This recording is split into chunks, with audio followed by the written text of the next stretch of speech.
Clap.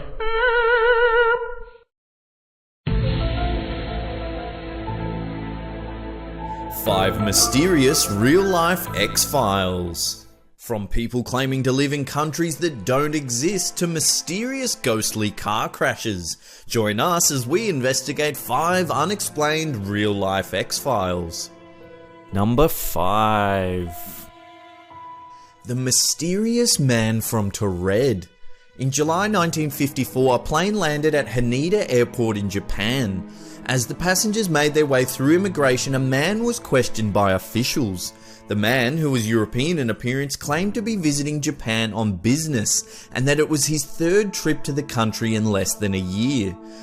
When asked where he was from, the man said he was a resident of a country called Taured. After much deliberation, the officials showed the man a map of the world. The man pointed to Andorra, claiming that that was the location of the mysterious country Taured. Frustrated, he began questioning the officials about the validity of their map, believing it to be some kind of joke. The man had in his possession several different European currencies along with extensive employment documentation. His passport was issued by Taured and had several stamps already in it, including some from previous visits to Japan. Confused, the officials rang the man's supposed employer. They had no knowledge of the man ever working for them. The man was taken to a nearby hotel where he was placed under guard until the matter could be resolved. When the officials returned to further question the man, he had mysteriously vanished along with all his belongings. Number 4. Time-traveling Rudolph Fentz. In 1950, a man around the age of 30 was reported to have suddenly appeared in Times Square, then get hit by a car and die. Witnesses claim that the man looked startled and confused just prior to the accident. The unknown man reportedly had large mutton chop sideburns and was wearing 19th century clothing. Officials at the morgue examined the body and found in his possession a copper beer token, a bill for the care of a horse and the washing of a carriage, and a letter from Philadelphia dated June 1876 addressed to one Rudolph Fentz.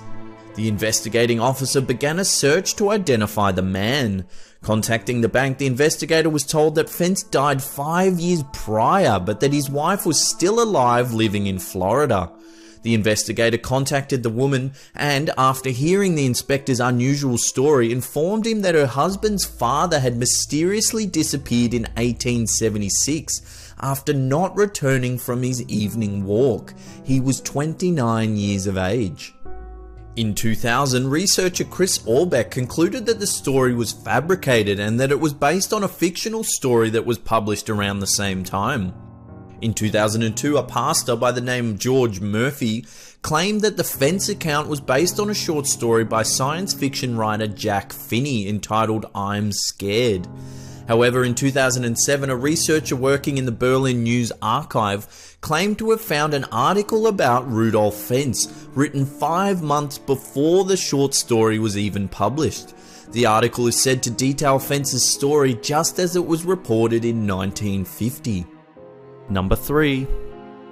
The Pollock Twins. On the 5th of May 1957 in Hexham, UK, Jacqueline and Joanna, daughters of John and Florence Pollock, were tragically hit by a car and killed on their way to church. 1 year later, the devastated couple moved away from the small town and gave birth to twin girls, Jennifer and Gillian. Soon after the birth, John noticed that Jennifer had a white mark across her forehead that mirrored a scar his deceased daughter Jacqueline used to have. He also noticed that Jennifer had a birthmark on her leg identical to Jacqueline's.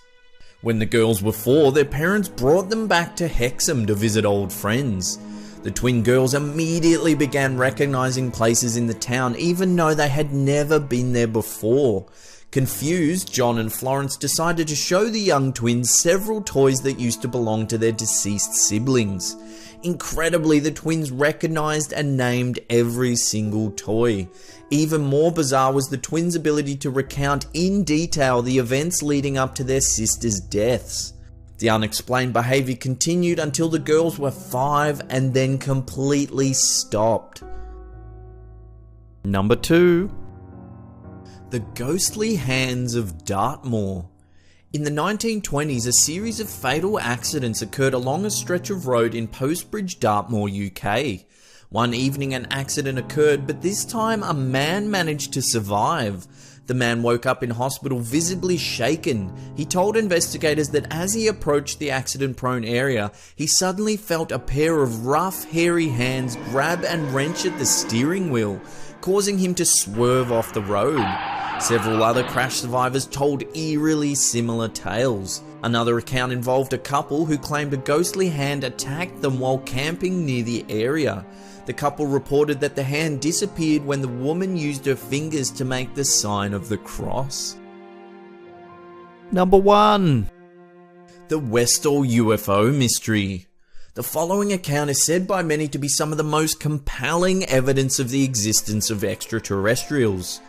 At 11 AM on Wednesday the 6th of April 1966, more than 200 students and staff from Westall High School and Westall State School in Victoria, Australia, claimed to have witnessed a grey saucer-shaped craft land in a nearby field. The craft, described as about the size of 2 family cars and glowing purple, reportedly descended behind a line of trees where it remained for about 20 minutes. It is said that the object then climbed at great speed and departed in a northwest direction. Several newspapers covered the story, including the Dandenong Journal, which ran 2 separate front-page articles on the unexplained events. GTV Channel 9 television ran a news report of the strange encounter in which a student, Joy Teague, described the object in detail. Sometime after, the footage went missing. Channel 9 reported that the footage was removed from their archive and was never returned. On April 8, 2006, a witness reunion was held at the Westall Tennis Club to commemorate the 40th anniversary of the mysterious incident. What in the blazes? That's some spooky ass stuff right there. Has anything strange happened to you? Tell us your paranormal stories in the comments section below. But as always, thanks heaps for watching. Remember to share this around on Facebook and Twitter. If you really want to help us out, click that thumbs up button. That would be amazing. And this is the Slap Time signing off.